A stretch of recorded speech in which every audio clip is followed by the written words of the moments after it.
Heyo, and what is up, gang? Thank you for checking out Sledgehammer TV tonight. The final stop on the road to WrestleMania had a great start and a great finish, but everything in between was just a disappointing, nonsensical, jumbled mess of laziness, and we are going to talk about it right here and right now. My name is Nick Nightmare, and you are watching the Sledgehammer Wrestling Show SmackDown Live Review. Let's do it.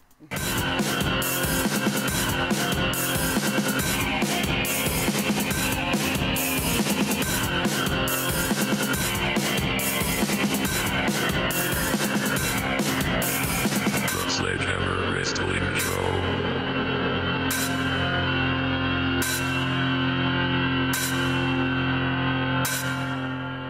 Alright, wrestling fans, thank you so much for joining me. It's T-shirt time. Don't forget, it's T-shirt time. WrestleMania season brings out the merchandise.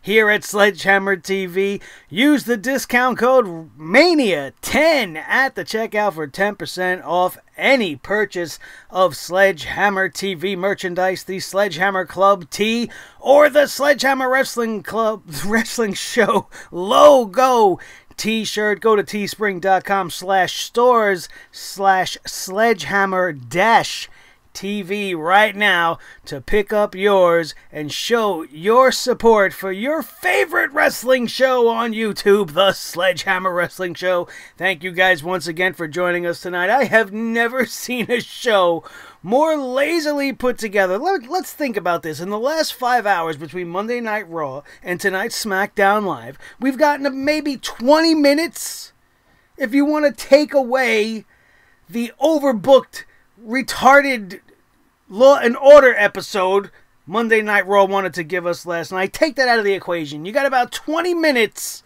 of build worth your time. And 2 of those segments happen tonight on our final stop before WrestleMania 35.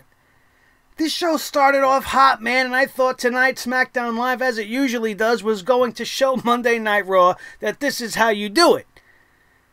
Now, normally they don't do it 100% right, and there's always something to shit on with a SmackDown Live, but I feel like this show, more than any SmackDown Live so far in 2019, was just a real waste of time. And how you could make this show a waste of time when you've got WrestleMania 5 days away is just mind-boggling to me, and it's unforgivable as a wrestling fan, especially coming off the heels of last night's fucking debacle. And now you got SmackDown Live starting off hot with the Kevin Owens show. Kevin Owens, who is not booked at WrestleMania. He'll probably be put in the Andre the Giant Memorial Waste of Time Battle Royal. But the Kevin Owens show starts it off, a historic episode with AJ Styles and Randy Orton. And that segment went so well. That was perfect.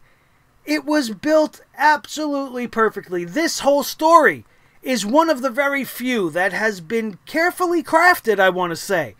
It has been building up since the Royal Rumble, and little snide remarks from Randy Orton, and then little comebacks from AJ Styles, small altercations in the ring, here and there. And it's just built and built and built to this moment tonight, and it came to fisticuffs at the end, and everything was excellent. Everything was excellent. We'll talk more in detail about it in a minute, but we can check off a little bit of a sin here as well, and I can make the same complaint about this segment as I can make about last night's opening segment, because not only did it seem like copy-paste, but you also had Randy Orton hit the RKO. Now, I know that's not really a surprise, right? And Randy hits the RKO out of nowhere almost like 3 times a show, so it's not really such a surprise. And, oh, well, we see it all the time. What's the big deal that we seen it tonight? Well, the big deal is we're 5 fucking days away from WrestleMania. Now, if you're a Randy Orton fan, what's the one thing you want to see at WrestleMania? You want to see him hit the RKO on AJ Styles. If you're an AJ Styles fan, that's the one thing you don't want to see. So you can keep teasing it throughout the match. Oh my God, he almost hit the RKO. Oh my God, he almost hit the RKO. And I guarantee they're going to do that in their match. But he hit it tonight. Just like Rollins hit the curb stomp on Brock Lesnar yesterday. Now, the magnitude of that is 100 times greater than in Randy Orton's case. Because, like I said, we see Randy Orton do nothing but hit the RKO for the most part. And secondly, Randy Orton's a heel. So, yeah, you might be a Randy Orton fan, like I said, but more often than not, you're not really anticipating the heel hitting his finishing move to make your night. Oh, me seeing the RKO really made my night. That's not what most people are going to be saying, especially at this point in Randy Orton's career. Maybe when he was the hottest thing in wrestling, and he was one of the young guns in the early 2000s, maybe that's what you were looking forward to all night long. But that's not the one thing you're waiting for in this match. Most of you guys, much like myself, as much of a Randy Orton fan as I am, I'm waiting to see AJ Styles get a big victory at WrestleMania over the legend killer, the Viper, the legend himself at this point, Randy Orton. That's what I'm looking forward to. And I'm grateful that he did not hit the phenomenal forearm, because that's the moment we really are waiting for that matchup, which is why I can give a little bit of a forgiveness thing with the whole Randy Orton as opposed to Seth Rollins, because that was just unforgivable. Absolutely a mistake last night. In this case, it was, to me, personally, I found it a mistake, but most of you guys probably don't give too much of a shit about that. But that's the way my mind processes things, and that's the way I look at it. And the show ended fucking great. The show ended great. We had a contract signing segment done right. It didn't end in some brawl with tables being flipped. You had two seasoned veterans, two guys that know what they're doing, telling their story and telling it well. And the story here is that Daniel Bryan should be afraid of Kofi Kingston. All because Daniel Bryan is very familiar with this routine. Daniel Bryan having been in Kofi Kingston's shoes. And he can walk around being smug and arrogant. But Kofi Kingston made it very clear, you know how this story ends. And the story ends with me winning the championship at WrestleMania. And then he signed the contract and Kofi Mania became official and the crowd went berserk and we had Kofi chants loud and clear as SmackDown Live went off the air with the New Day dancing around, thankfully with no pancakes and no nonsense. They were just there having a good time and celebrating for Kofi, and that got you hyped. It got you a little bit excited. It's like, yeah, that's how at least you end the show. They started you off and they got you excited for SmackDown Live, then they fizzled you out. They absolutely just made you feel like you were watching Monday Night Raw in blue. The segments tonight that we got following the AJ and Orton segment leading up to the contract signing at the end was just, oh my God, it was a chore.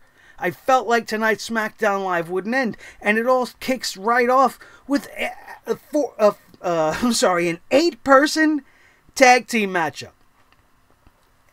And then an 18-person tag team matchup. It's almost as if the WWE creative was sitting in the back and they're like, hey, listen, we got Orton and Styles done. We got the women's triple threat main event. We got that storyline done. We got this done. All right, what do we do with everybody else? What do we do with everybody else? Oh, I don't know. We'll just throw them all in one fucking match. Well, we can't have the girls fight the boys, so we'll make it one gigantic, big fucking clusterfuck mixed match challenge bullshit. And you already knew what was going to happen. You guys aren't stupid. I know you're not stupid, and you knew. When you see 9 fucking people on one side of the ring and 9 other fucking idiots on the other side of the ring, how is this match going to end?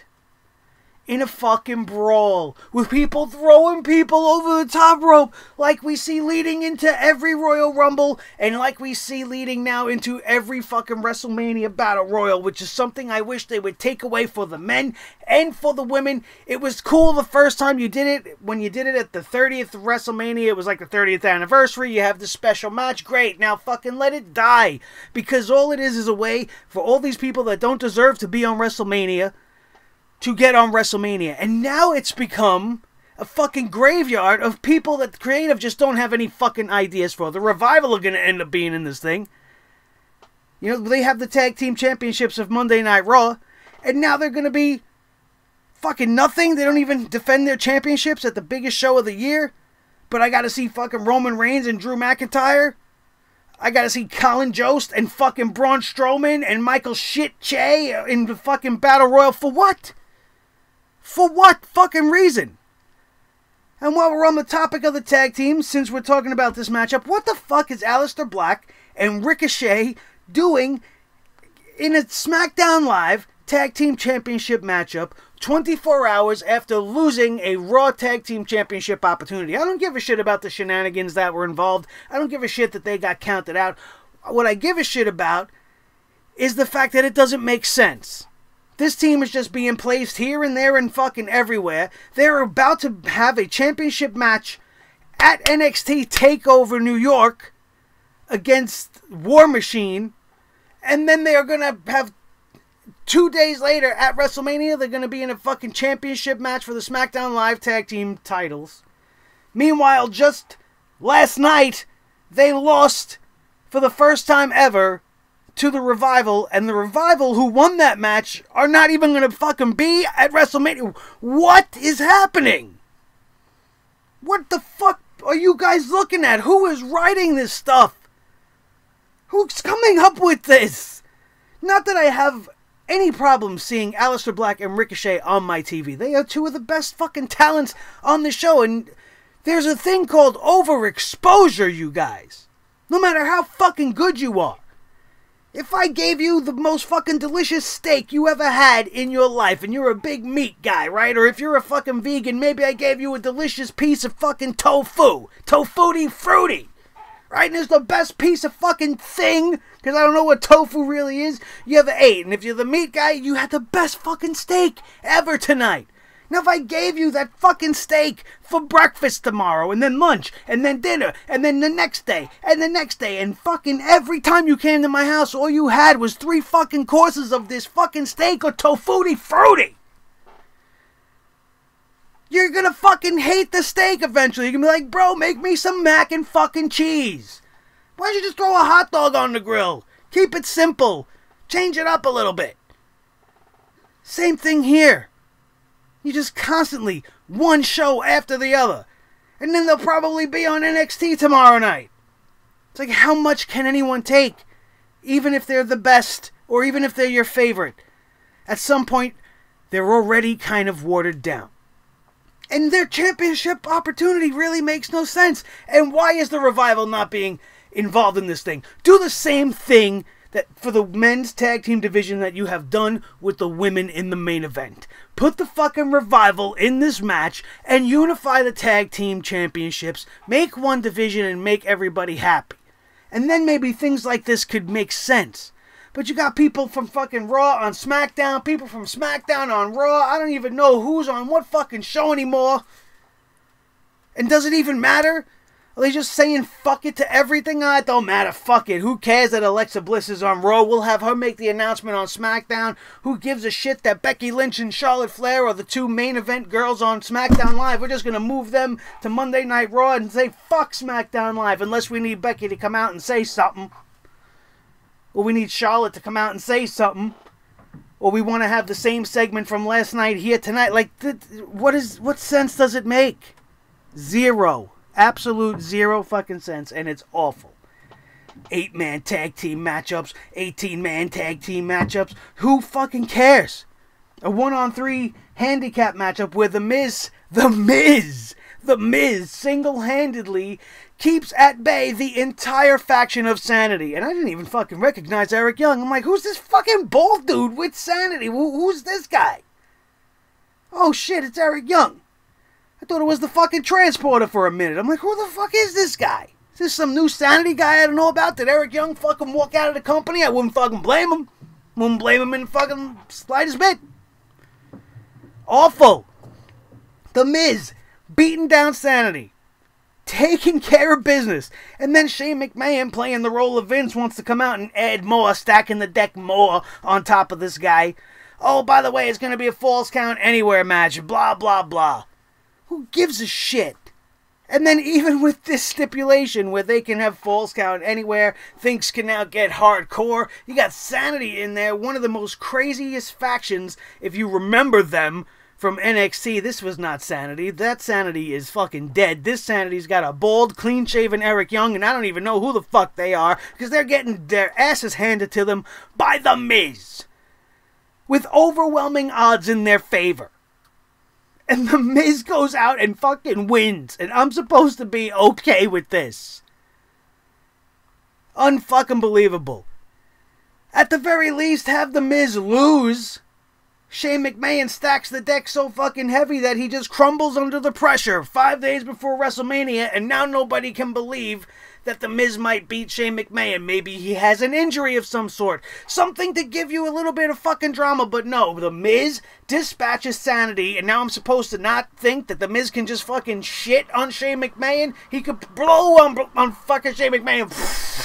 You're down, bro. I beat sanity by myself. What challenge to me are you, Shane O'Mizak?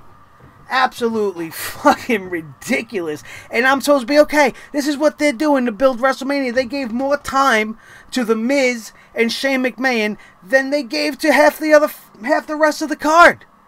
Asuka is a fucking afterthought being placed in this fucking battle royal 7 days after being the SmackDown Live Women's Champion. She don't get a rematch. She don't get any sort of special fucking treatment. She should have had her own match. Or at least, instead of giving the title to Charlotte, should have been added as a fourth competitor. Fatal 4-way, Asuka, Rousey, Charlotte, Becky, main event, WrestleMania, bang, boom, boom.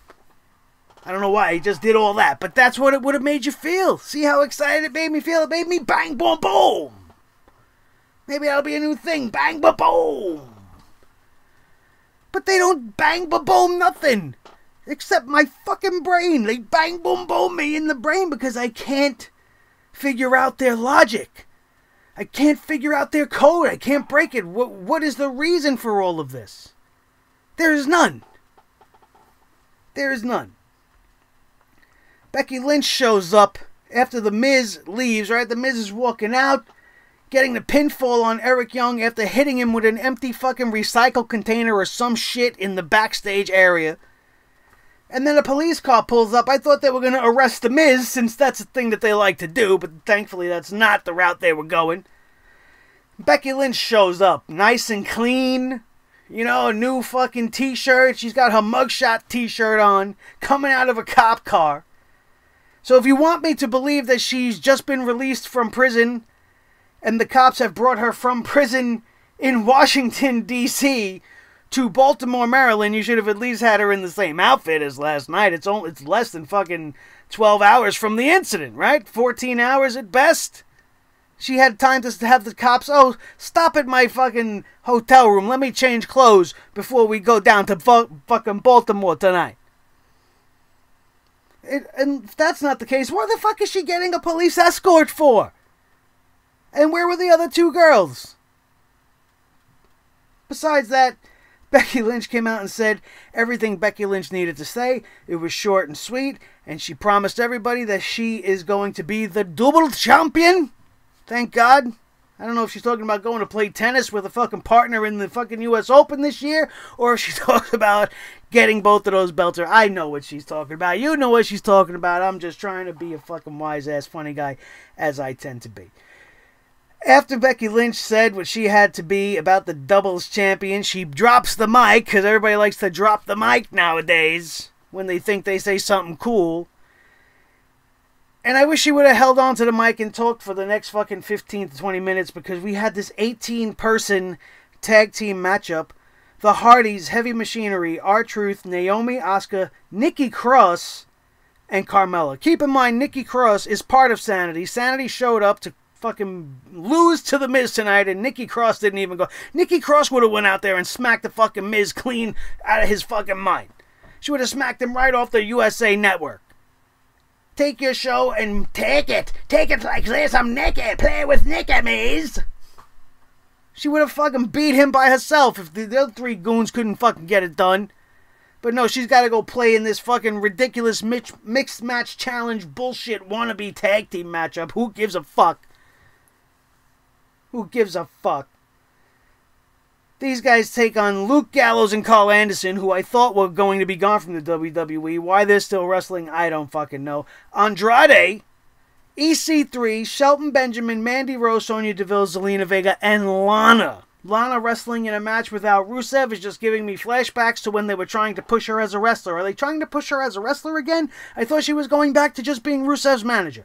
Why is she in this? All because she's going to be in this fucking battle royal? This meaningless, useless battle royal? This thing, like I said, breaks down into bullshit. We had bam, bam, bam, bam, bam, fucking lazy Evans. Still doing nothing but wasting our time. Bam, bam, bam, bam. Fuck this lady already. I mean, that would be more entertaining. At least have somebody come out on the fucking ramp and fuck her. That'll be a ratings grab. Because I don't care. Obviously, I don't mean it literally, but fuck Lacey Evans, man. It has gotten so annoying. Talk about beating a dead horse. This is a clear example. If you looked up that fucking terminology in a dictionary or an encyclopedia or online somewhere, because encyclopedias probably don't even fucking exist anymore, you'd see a picture of Lacey Evans doing the bam, bam, bam, bam, bam. Fuck this. This match breaks down into nonsense. Next thing you know, the ref's calling for the bell. Everybody's swinging at everybody. People start throwing people over the top rope like all of a sudden that's going to matter in a fucking random tag team match that's not even a match anymore. I'm going to throw you out like this is the fucking battle royal. Boom! Come up with something different. This was completely unnecessary. Those two battle royals are the two matches of all the matches that need absolutely zero hype because a battle royal sells itself just on being a battle royal. Even when it's two unnecessary battle royals in the same night. Too many of the same match types. That's the WWE's new MO. Just like the gauntlet matches. Oh, the gauntlet match went over great. Let's just keep doing fucking gauntlet matches. Everybody likes a Royal Rumble. Let's have two. We'll do the greatest Royal Rumble. And then we'll have fucking battle royals on show after show after show. We'll have two battle royals at WrestleMania. Give me a fucking break.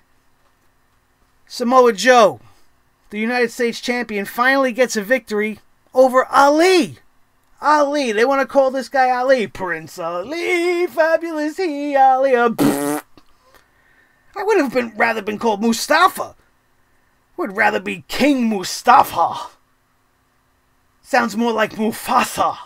You know, something regal, something royal. No, he's just Ali. There's only one fucking... When you're talking about combat sports and you say the name Ali, there's only two names you think of. And they're both from the same bloodline. It's either Muhammad Ali or Layla Ali. Ali. Give him a little fucking monkey and a flying carpet. Why don't you? I hate that they just do that. They did it with Andrade. Andrade's just Andrade. He's not fucking Cien Almas anymore. Something that made him different. Now he's just a first name. And Mustafa doesn't even get his first name. He's just Ali now. I don't give a shit if that's his real life first name. Mustafa was a better name. Mustafa Ali was a great name. What's another two fucking syllables? Mustafa Ali. It's not even like Ali Baga Hubbaloo Boo Boo. It's just Ali. Why not just leave it? It flows nicely. Not nicely enough to let the WWE really give a shit about this guy. They brought him back to TV, give him a match against the United States champion to go out there and fucking lose. Because all he's doing is what? Gonna be in that fucking battle royal. Well, Samoa Joe is gonna challenge Rey Mysterio, who was not even on this show tonight because he had to go and get hurt last night, tweaking his ankle or whatever they said he did in a useless match versus Baron Corbin. Supposed to be fighting Kurt Angle, ends up fighting Baron Corbin, now's not even on SmackDown Live, which is where his opponent resides. What fucking nonsense is this? Who do you think won this match? I was afraid it was going to be Ali. Why not? Samoa Joe's lost every fucking week since winning the United States Championship. Maybe they were going to insert Mustafa Ali into this fucking match. We want to put as many people in as many matches as possible, don't we? Samoa Joe gets the win here. And then we go to the contract signing, which was fantastic. Daniel Bryan really going after the fans as he has been doing as of late, trying to educate us. Daniel Bryan wants us to be educated. I liked everything Daniel Bryan had to say tonight. He wanted to teach us all some important life lessons. He says that the fans chant Kofi for him the way they chanted yes for Daniel Bryan all those years ago. The fans did not like that at all. Daniel Bryan was saying something about don't sit on the sidelines and wait for other people to push you to the top. Do not be a bystander in your own life. And I feel like you have to apply that to the WWE creative team. Take that fucking mantra and put it up in the locker room in the back. Don't stand by and watch as whoever it is that's in charge writes this shit and puts it out there on TV. Speak up, say something, save all of us. Have some integrity, have some dignity. Know when to say when. Don't be a bystander in your own life. I liked it. I didn't like it being said to Kofi Kingston or in the topic that he was applying it to. But when applied to the way I say it, I think it was fucking great. And this was just Daniel Bryan rambling on for a little bit, doing it in the fucking best way possible, calling the fans parasites and things of that nature. And then Kofi finally had enough, told Daniel Bryan to shut up, and that we've had to listen to Daniel Bryan for months and months trying to educate us, and now Kofi Kingston was going to educate Daniel Bryan. The fans had a big pop, kept interrupting with Kofi Kingston chants, and he pretty much laid it out to Daniel Bryan the way I talked about earlier before, telling Daniel Bryan that he should be scared. He should be scared because he has been down this road, he has been in Kofi's shoes, and he knows what the end result is going to be. Kofi Kingston signs the contract, the crowd goes crazy, and that was the end of tonight's show. The end of tonight's show was great, and I want to just talk a little bit more about the beginning because we didn't go into it too much, but let's talk a little bit about what was said between AJ Styles and Randy Orton, which was my favorite segment on the night. AJ Styles knocking Randy Orton for being famous for only doing one move after Randy Orton pretty much took pleasure and relished in the fact that he ruined AJ Styles and Kurt Angle's match on SmackDown Live, which was supposed to be Kurt Angle's farewell to the SmackDown Live audience. AJ took offense to that, knocked on him for being famous with only one deadly move in his arsenal. And Orton responds saying, well, when you got a move like that, you really only need just one. He then went off on the indie guys saying how they think it's so hard and that they have it harder than everybody else. Orton talks about how much money he made over the years wrestling in front of thousands and thousands of people while AJ Styles was wrestling for $50. And then AJ Styles took it to a whole nother level, doing what you're supposed to do, and that's blur the lines of reality and bringing some sense of realness into this thing. And AJ Styles admits that it's true, what Randy Orton has been saying, but Randy Orton was here all that time while AJ was busting his ass somewhere else, and he wasn't really main eventing as he says he was because he was serving suspensions for failed drug tests. Orton then admitted to that and said it was a long time ago. And Orton says AJ thinks his legacy is hard work paying off. You just, like the little engine that could, right? You got to keep working hard and eventually it pays off. And he said that's not your legacy. Your legacy is now that John Cena is gone, you've become the next corporate bitch. And then Kevin Owens fucking hightailed it out of there without saying a word. He did not get involved in this thing, not even for 1 second. Once it really got heated, everything was done perfectly, and then everything broke down into physicality as AJ and Randy slowly rose from the table simultaneously and took the slowest, most deliberate steps towards one another, never losing eye contact with one another before AJ Styles let loose. And next thing you know, fists were flying everywhere, and an RKO was hit from out of nowhere while AJ Styles tried to execute the phenomenal forearm, and that would be the way that segment would go down. Randy Orton getting the better of the phenomenal one. And that, you guys, in a nutshell, was fucking SmackDown Live, with the exception of those two segments, the opening and main event segment of the night. Everything else was non-existent. Even Peyton Royce and Billie Kay came out there and said nothing I know some of you guys are really into the Iconics, and that's fine. I don't mind if you get, you know, a little excited by them. Maybe you like them a little more than most. Maybe you're attracted to either one of them. Maybe you've liked them since NXT, and I respect everybody's opinion. Everybody's allowed to like whoever they want, but that was a useless segment. They came out, talked about their match, pointed to the WrestleMania sign, and said, "Iconic! WrestleMania will be iconic!" This could have very easily been accomplished in a 2-minute backstage interview segment. I wish they would go back to that. I don't know why they even moved away from that. This didn't have to take place in the ring, waste time with an entrance and all the fucking yada yada. Just film it. Have Charlie Caruso or Daisy Fuentes or whoever the fuck. It's not Daisy Fuentes. She's from MTV in the 90s, right? What the fuck is the other girl's name? Dasha Fuentes. Dasha Fuentes in the back. Daisy Fuentes. What year am I in? Holy shit. And interview the girls, they say what they gotta say, and that's it. All this extra, just like last night, a little too much extra and trying too hard. An 18-person fucking match. Oh, we don't know what to do with anybody. Just put them all in one match. Well, we're having 2 battle royals. We can't have a battle royal. Well, make it a mixed tag match. What? Nobody in the back said what? Wait a minute, we're not an intergender promotion. We don't let the women fight the men, but we'll have the women smack the men around a little bit, even though the men aren't allowed to get physical with the women in the WWE, because that would be sexist and that would put all kinds of fucking red flags up for sponsors, so we're not going to do that. So why are they all in the fucking ring together? Nothing about that was going to be special or cool.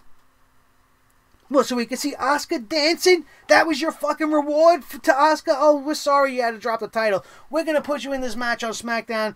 You're going to be the last person in the ring, and you can do whatever you want. Do your little Asuka dance. It's the best you got. It's the best you got for Asuka. The female Shinsuke Nakamura, that's the best you got. She is the female Shinsuke Nakamura, literally and figuratively. The way the WWE has treated her has echoed the way that Shinsuke has been treated, even though she was a star, the level of Shinsuke's level when she came in here, and they've just absolutely killed everybody. They kill everybody. That's what they do. They're killing me. They're killing me. I'm going to be dead after WrestleMania is over on Sunday. I'll tell you that much. I don't know how I got so lucky to have my buddy hook me up with a ticket to WrestleMania. The only saving grace is that I didn't have to pay for it. And if you think for 1 minute I'm not going to go, you're out of your mind. Because, you know, it's WrestleMania. And that's the sad part, is because that's what the WWE counts on. They count on the fact that stupid fans like me will be prompted with an opportunity to go to WrestleMania and actually go. Because it's fucking WrestleMania. I'm not going to miss a WrestleMania, especially if I don't have to pay for it. The last WrestleMania I was at was WrestleMania 10. That's 25 fucking years ago. I was in Madison Square Garden for the greatest ladder match of all time. Bret Hart beating Yokozuna, I was there. WrestleMania, awesome. It's the last time I did it. I'm going to do it again. I'm going to sit through fucking 8 hours of torture.